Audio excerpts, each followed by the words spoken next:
This is going to be our home now. The rest of the stuff is coming today, so please take care of it. What? Why are you making these decisions on your own?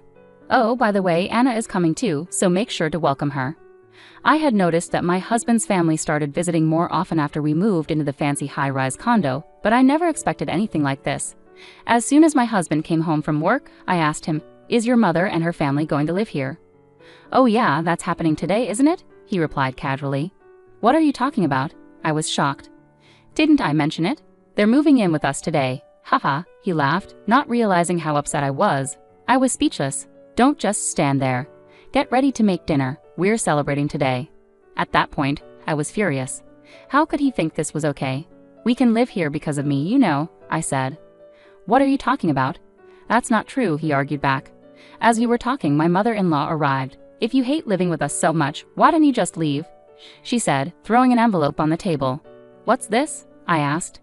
"It's severance money from us, $110,000. Take it, get divorced, and leave. We'll keep the house," she said, smirking with her family. At that moment, I made up my mind. They're such fools. I'm so lucky, I thought. "Understood.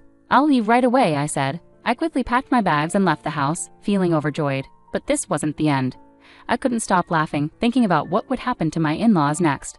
My name is Sarah, and I work as a bank employee. I thought I would have a happy life married to Kevin, but marriage doesn't always go as planned. I realized this when I first met my mother-in-law. "So, you're Sarah. What do you do for a living?" "I'm a bank employee," I replied. "Oh, a bank employee, huh? I guess you don't have to be too smart to do that," she said, clearly trying to put me down. This happened the first time we met before the wedding. Kevin, sitting next to me, acted like he didn't hear and just smoked his cigarette. "Well, let's get along from now on," she said. Yes, nice to meet you," I replied, wondering if everything would be okay. But after we got married, my husband was kind, and we didn't have to interact much with my mother-in-law. "Are you sure it was a good idea to marry a man with such a modest salary?" she asked out of nowhere one day. "What's wrong all of a sudden?" I asked. "Well, my mom used to say such things, but now I just feel pathetic." "It's okay, don't worry," I assured him. Kevin had always been insecure, even when we were dating. He was intimidated when he found out I was a bank employee, but I never cared much about my partner's financial status. Since then, we've had a modest but fun life. "What are you planning to do about where we live?" my father asked me a few months after we got married. "I think we're fine as we are now. We don't have any particular needs," I replied. "Actually, a spot has opened up in the high-rise condo. What do you think?" he asked. "A high-rise condo?" I was surprised. My father owned a high-rise condo. He was a company president but had handed over the business to my brother and was now living a relaxed life. Of course, my husband knew about this. "If you're interested, you can move in immediately." "Got it. I'll discuss it with Kevin," I said. I talked to Kevin that night. "Kevin, are you interested in living in a high-rise condo?" "A high-rise condo? It would be amazing to live in such a place," Kevin said, showing excitement I hadn't seen before. Seeing him smile made me happy too. "Actually, my dad offered us to live in the high-rise condo." "Really?" "Yes," I replied. Kevin, overwhelmed with excitement, suddenly grabbed my shoulders. "Calm down a bit." Sorry, he said, realizing how excited he was. And so it was decided that we would live in the high-rise condo. However, for me, it was the beginning of a nightmare. "I'll contact Dad then, okay," I said. "Thanks, but I can't believe I'm going to live in a high-rise condo." Kevin's eyes sparkled. After getting Kevin's approval, I called my dad the next day. "Hello, Dad," Kevin agreed, so we decided to move in. "That's great. It's already cleaned and ready for you anytime." "Got it. Thank you," I replied. Then I remembered something important and asked my father, "By the way, how will we handle the rent?" "Don't worry about that. As long as you live there, you won't need to pay rent." "Really?" "Of course, it's all for my dear daughter." My husband and I started preparing to move right away. We moved in just 1 week later. Perhaps we were both excited to live in the high-rise condo. "So this is a high-rise condo. It's incredible. I never imagined we could live in such a place," Kevin said. "It's like a dream, all thanks to your father." "Indeed, we need to express our gratitude," Kevin replied. Although we were initially confused by the larger space of the high-rise condo, it only took a week to get used to it. I had concerns about whether someone like me should live there, but those concerns faded away. About 2 months after we started living in the high-rise condo, Kevin said, "My sister Anna wants to come visit. Is that okay?" Kevin had an older sister named Anna. I heard from Kevin that she had been married but got divorced because she was fed up with her husband and had returned to her parents' home. That's fine, but why does she want to come here? I asked. I hadn't really talked much with her before, so I didn't quite understand why she wanted to visit. I mentioned our new place, and she said she wanted to come over. That's fine as long as it's on the weekend, I replied. I'll let her know then. When Saturday arrived, the doorbell rang, and I went to open it. Standing there was a woman dressed head to toe in designer clothes. I was so surprised that I stepped back. It's been a while. Do you remember me? She asked. Of course, Anna. Please, come in. My sister-in-law walked in and started looking around the house, inspecting every corner. She checked each room, nodding like she was satisfied with something. Is there something on your mind? I asked, curious. I was just admiring the house. Ordinary people can't live in such a place, right? It's all thanks to my father, I explained. We moved to the living room and started chatting casually. Then, out of nowhere, my sister-in-law made a snide remark. At the time, I didn't understand why she said that. It must be nice to be you, Sarah. Don't you think so, Kevin? I don't really think about it, Kevin replied. But this house is all thanks to your father-in-law, right? I felt uneasy and asked, did I do something wrong? Not at all. It's just that our family wasn't wealthy, she replied. Kevin had told me before that their father had passed away when they were in middle school, and since then they had faced many hardships. I started to think maybe she was jealous of me. That might be why she was wearing all those designer clothes. Well, I'll be going now. I'll visit again soon. Take care. For about 2 hours, the conversation mainly revolved around their hardships and how lucky I was. Kevin barely spoke during the whole time, just silently listening to his sister. I'm sorry my sister is like that, Kevin said afterward. I kind of figured, I replied. I'll make sure to warn her next time, Kevin promised, but less than a month later, she visited us again, and this time she wasn't alone. Sorry for intruding, she said, barging in and plopping down on the sofa. Today I brought our mom along, but the door was locked. Oh, Kevin gave me a spare key, she said casually. What? I was shocked. I wanted to ask Kevin about it immediately, but he wasn't home. I had a bad feeling this was going to cause trouble. Then the most difficult person spoke up. It's not that big of a deal. What's the problem with having a spare key? The issue is that I wasn't informed about it, I replied. Maybe Kevin doesn't trust you, my mother-in-law said. I think so too, Anna chimed in. With both of them against me, I felt helpless. From that day on, my life became completely different. When I came home from work, I often found my sister-in-law and mother-in-law in the house. They would help themselves to the food in the fridge and move things around without asking. This isn't right, don't you think? I asked Kevin. Even if I say something, they won't listen. Maybe it's best to just let them do what they want, Kevin said. I can't stand living like this. Please talk to them. I was so frustrated with my husband for doing nothing and with myself for feeling powerless. Okay, I'll talk to them. Will you be there with me? Kevin asked. If you're going to speak up properly, then I don't mind, I replied. As usual, when my husband confronted them, they didn't pay any attention. Sarah must have put you up to this, right? Come on, Kevin, be more assertive, they said. That's right, you're the head of the household. You should have your own opinions, they added. My husband seemed to be thinking about something, looking down. Don't say weird things. Please leave, I finally told them. But then my husband unexpectedly turned against me. You're the one who should be quiet, he said. I was shocked. My husband was siding against me. He had completely given in to his mother and sister. They took advantage of Kevin's lack of confidence and his inability to say no. Now, I felt completely alone. I was wrong, my husband said with a new sense of confidence. What my sister and mother said is right. From now on, I'm going to express my own opinions. The two of them smirked and looked at us with satisfaction. From then on, things became one-sided. I've decided that my mom and sister can come and go as they please, my husband declared. Wait, you can't just make decisions like that without me, I protested.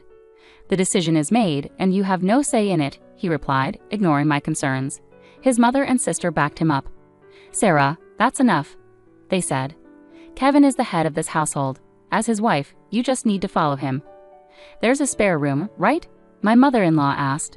No way, I responded, but they continued. It's a waste to have an unused room, so we'll use it. The balance of power had clearly shifted in their favor. The room, which my father had allowed us to use, was now considered theirs. Given the situation, I had no choice but to tough it out. I decided to focus on my work and not worry about what was happening at home. 6 months later, my dedication to work paid off. You've been doing really well lately. How about taking on a higher position? My boss asked. Me? I've been watching your work, and I think you're the right person for the job. Thank you. I'll continue to do my best. It was unexpected but the happiest thing that had happened to me in a long time. However, there was a problem. You've been coming home late recently. What have you been up to? My husband asked suspiciously. Just work, really. Aren't you having an affair? If you don't believe me, go ahead and check, I replied. This was when my mother-in-law and sister-in-law would chime in. Getting so defensive makes you look even more suspicious, Anna said. Anna might be right, my mother-in-law added, but honestly, who would be interested in Sarah with her looks? They clapped their hands and laughed together, enjoying themselves at my expense. Before, they used to come over maybe 3 times a week, but now they were at our house almost every day. One day, my mother-in-law came up to me and said something completely unexpected. Do you even understand why you can live in a place like this? A woman like you doesn't belong here. I thought to myself, there she goes again. You can't even do household chores properly. You're useless here, do you get that? She continued. I wanted to snap back, but I knew that nothing I said would improve the situation, so I stayed silent. Eventually, my mother-in-law got bored and went back to her room. Just as I was about to start preparing dinner, my sister-in-law walked in. I heard the conversation earlier. There's never a moment of peace. You should really understand your place. You're like a maid in this house. I work hard too, you know, and I might sound bad, but I earn more than Kevin, I said. Then you should contribute that money to the household expenses for us, she shot back. I couldn't agree with her. I wasn't living in luxury. I was actually paying for most of our daily expenses like utilities and groceries. Kevin seemed to have forgotten that, and my mother-in-law and sister-in-law didn't even know the reality. I often wondered what would happen if I stopped paying. Then why don't you work, Anna? I asked. Why should I have to do that? She replied, completely serious. I almost envied her ability to say such things. It was a mystery where she went every day without working. So where do you go every day? I asked. I don't mean to tell you that, she said, avoiding eye contact. It was clear she was involved in something she couldn't openly talk about. Is that so? Then I'll just assume you're wandering around every day without working, I said seriously. Angered, my sister-in-law threw a mug from the table at me. It didn't hit me, but the mug shattered into pieces. Why did you dodge that? That was my favorite cup. Since it's your fault, clean it up, she demanded. I silently began cleaning up the broken pieces while she stood there watching and laughing. I thought about throwing the shards back at her, but I refrained. You're in the way standing there, she said. I'm just watching, she added as I cleaned up. After a few minutes, I tried to leave, but my sister-in-law stopped me again. Remember, if you say something weird next time, it'll be much worse. I understand. I'll be careful, I said, though I didn't mean it inside. As I watched my sister-in-law leave, I thought to myself, don't get too cocky, you'll get what's coming to you soon. Then one day, as usual, when I returned home from shopping, the house was in chaos. There were cardboard boxes everywhere and my mother-in-law was bustling around. What are you doing? I asked. This is going to be our home now. The rest of our stuff is arriving today, so please take care of it, she said. What? Why are you deciding this on your own? I asked, shocked. Oh, by the way, Anna will be coming too. Please welcome her. I immediately asked my husband, who had just returned from work, your mother and her family are saying they're going to live here. Oh yeah, that was today, wasn't it? What are you talking about? Huh? Didn't I mention it? They're moving in with us today, he said, laughing. I was dumbfounded. I couldn't think of what to say next. Don't just stand there. Get ready to make dinner. We're celebrating today, he added. At those words, my anger reached its peak. How can this be allowed? After all, we can live here thanks to me? Huh? What are you talking about? That's not true, he replied.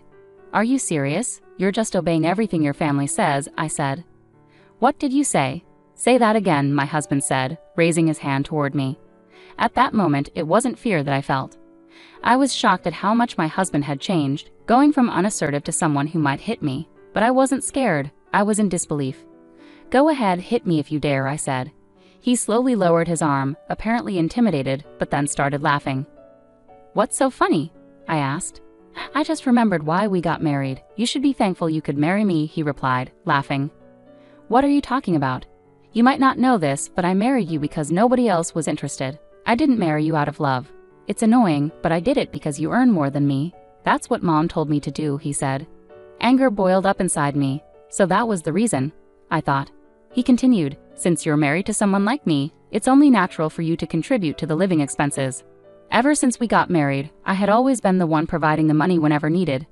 I never thought my husband was such a terrible person. That's mutual. You only bring home money. I never thought you could be so boring, he retorted. As we argued, my mother-in-law arrived. If you hate living together so much, why don't you just leave? She said. Why should I have to do that? I asked. We don't meet someone like you in this place, she said. My sister-in-law agreed. Sarah is unnecessary. Nothing will change if you're gone. My mother-in-law then threw an envelope on the table. What is this? I asked. It's severance money from us. There's $10,000 in the envelope. Take it, get divorced, and leave. We'll take the house, she said, smirking. At that moment, I made up my mind. The high-rise condo we were living in was technically in my name, though I was only borrowing it for free from my father. I thought of a way to retaliate against them. Such foolish people, I thought. This is an opportunity for me. I decided to act immediately. Understood. I'll leave right away, I said. I thought you would put up more of a fight, my husband sneered. Well, that's the kind of woman she was. Too bad, but I don't want to see your face anymore, so leave quickly, my mother-in-law added. I quickly packed my bags and left the house, almost dancing with glee. I couldn't stop laughing as I imagined what would happen to my in-laws next. I decided to go back to my parents' house to inform my father about the situation. Why have you come back suddenly? My father asked. I've been kicked out of the house, I replied. Kicked out? How did that happen? He asked, concerned. I explained everything that had happened that day and the events leading up to it. My father's face turned red with anger as I spoke. After I finished, he was angrier than I had ever seen him. Let's kick them out immediately, he said, but I stopped him. Wait, Dad. I have a better idea, I said. What kind of idea? He asked. I shared the plan I had thought of when leaving the house. My father nodded in agreement. That's a brilliant idea, right? This way it benefits you as well, and I get my revenge. So you'll take care of it. Yes, don't worry, he assured me. The next day, I contacted my husband about the apartment. I have no intention of giving it back, I told him. I know, but the ownership is still mine, so I'm thinking of transferring it to you. Then it will truly be yours, right? I see. I don't want to cause you any trouble. I'll handle the paperwork. Is that okay? Okay, I'll leave it to you, he agreed. All right, I'll also send the divorce papers by mail. Take care, I said, hanging up the phone. I could sense my husband's joy just before I hung up. A week later, the divorce was finalized and the paperwork for the high-rise condo was completed. All that was left was to wait. Hey, I got a bill for $6,000. What's the meaning of this? Explain. My furious ex-husband called me a month later. It was hard to suppress my laughter at his reaction. Well, it's a high-rise condo, you know. Did you think you could live there for free? But the rent was free until now, wasn't it? Indeed, when I was there, I laughed. This is no joke. He shouted so loudly that I had to pull the phone away from my ear. It was free because I was there. But now that it's yours, you need to pay the rent. We're not going to pay that. You can choose not to, but remember, the owner of the apartment is my father, I reminded him. After a moment of silence, my mother-in-law took the phone. I heard from Kevin what you did. That was unnecessary of you. Unnecessary? I believe what I did was entirely justified. Please don't be mistaken, I responded. What an impudent woman you are, she said angrily. It doesn't matter to me. Haha. You shouldn't have given me $10,000 then, I provoked her. I thought I wouldn't have to deal with them anymore, but my words got to her. We will absolutely not pay, she said. Is that so? That's fine by me, but don't say I didn't warn you if my father decides to sue, I replied. My mother-in-law seemed shaken, losing her previous confidence. Aren't you ashamed to rely on your father? Not at all. It's more shameful for someone who tried to manipulate their son to their own ends, don't you think? I said. Realizing she was at a disadvantage, my mother-in-law abruptly hung up the phone. She was just running away. I immediately informed my father about the conversation. I see that I need to do something about it for my daughter, he said. I'm counting on you, I replied. My former in-laws acted impulsively, thinking only of their convenience, and this was the result. Such a pitiful family. They would face more difficulties from now on, and I would just wait and enjoy watching. Time passed, and my ex-husband and his family continued living in the high-rise condo without paying rent. Eventually, my father had to take action. I just billed them for the past due rent, he said. Really? We can't ignore this any longer. It will be a good lesson for them, I replied. Then a new revelation came to light. There were traces of unauthorized purchases made with a credit card in my name. A lawyer introduced by my father was hired, and preparations for a lawsuit began, demanding reimbursement from my ex-husband and his family. Why should we pay you? My sister-in-law objected, mostly because the purchases were expensive branded bags and clothes. How can you say that after shopping with someone else's money? This is clear theft, I said.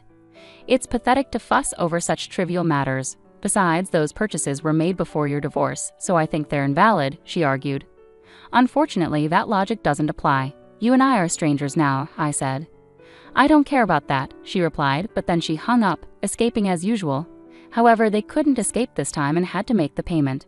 They must pay the rent for the apartment, but that family doesn't have the means to pay. One person eventually came begging for forgiveness. "What are you saying now? We can't afford to pay such an amount. We'd be ruined even if we took out loans. You understand, right?" My mother-in-law was trying to get sympathy through tears. "It's all your responsibility. Aren't you ashamed?" I asked, knowing she was fully aware of the situation. "It's impossible. Please make sure to pay the full amount," I insisted. Afterward, it seems they continued to live in poverty. The three of them, having lost their place to live, returned to their old family home, which was in a dilapidated state due to neglect. Eventually, they realized they needed more money to live and decided to sell it for a cheap price. "Sarah, please help me." I received a call from my ex-husband Kevin, but I ignored it and hung up.